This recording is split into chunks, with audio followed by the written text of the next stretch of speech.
All right, good day, hi, and welcome. All right, let's get into this. Okay, so what we're going to be talking about today is focal lengths on lenses.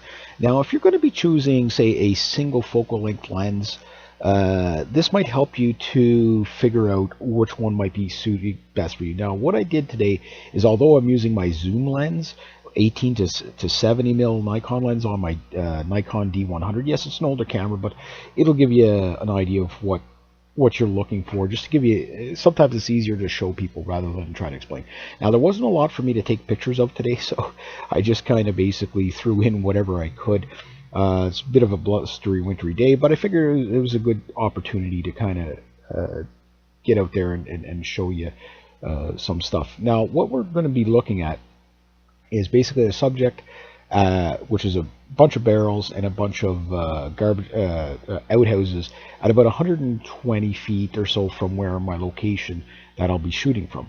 And what I do, rather than move closer to the barrels, I'll just be zooming in, and I will call out each focal length as I zoom in, and that way you'll get an idea, and they're coming up pretty soon. But what I want you to watch for is how the depth of field changes. If you're not sure what that is, we'll talk about depth of field in the next, and maybe in the next video.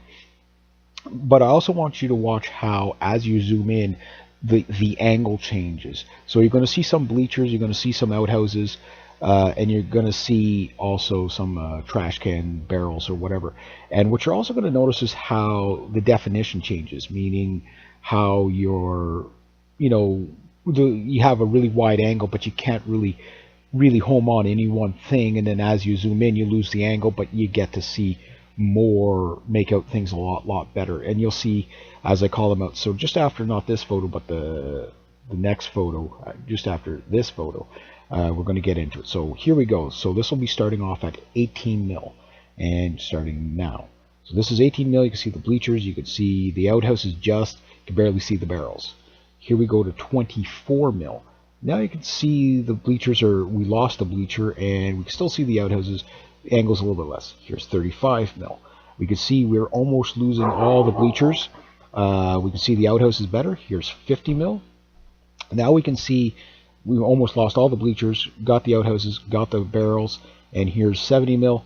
And we could see a bit of a bleacher, the remainder of the barrels, and the outhouses. This is just a little park. So you can see how I zoomed in. If I was using just fixed lenses, now each lens is going to have a slightly different angle and stuff like that. For example, fixed focal lengths tend to have better angle on them because they're set up just for that. With a zoom lens, there's always a trade-off between the zoom and the what you call it, the angle. So you just can't get everything right.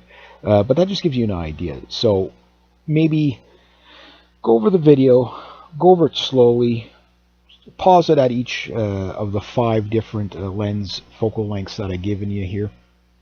Look at it and then decide for yourself what you might want to use that for. Now, this is at a long distance. Now, before you would choose a lens, I'm also going to be doing this at 50 feet and 10 feet. It just wasn't a good day to do that today. Maybe tomorrow I'll get it, and I'll do another video on it. And I'll do it at a closer range, so again you can see how the focal lengths affect your distance. So there we go.